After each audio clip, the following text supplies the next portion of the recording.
چٹکنے لگے گی، غنچے مہکنے لگے گی، جب کائنات بہار بن جائے گی، جانے بہار بن کے تشریف لے آنا۔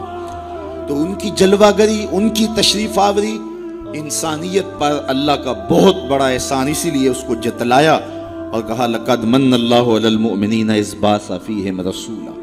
تو یہ احسان عظیم ہمارے اوپر ہوا، اتنی بڑی نعمت، وہ نعمت عظمیٰ جس کے لیے نبی منتظر رہے، نبیوں کی ٹیمیں منتظر رہیں، اور ہم نے کوئی آرزو تو نہیں کی تھی، وہ تو منتیں مانتے رہے۔ بحیرہ راہب کہاں بیٹھا تھا، نستورہ کہاں بیٹھا تھا، کہاں کہاں منتظر، ان کی راہوں میں لوگ بیٹھے تھے۔ شب ہجر کی سختیاں، کوئی اس سے جا کے پوچھے، تیری راہ تکتے تکتے جسے صبح ہو گئی ہے۔ زمانے منتظر رہے، صدیاں منتظر رہیں، لوگ راہوں میں بیٹھے رہے، ہم نے کوئی انتظار نہیں کیا۔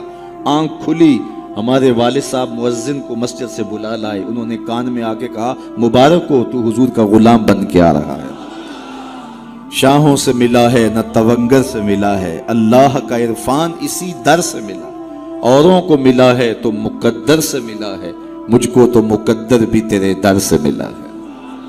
تو یہ ہماری خوش بختی، ہماری فیروز بختی کہ ہمیں وہ محبوب نصیب ہوئے جس کے لیے زمانے تڑپتے رہے، ترستے رہے، منتظر رہے، آنکھیں بچھی رہیں، تمنائیں بیتاب رہیں، آرزویں مچلتی رہیں، لیکن وہ جانے بہار بن کے تشریف لے آئے۔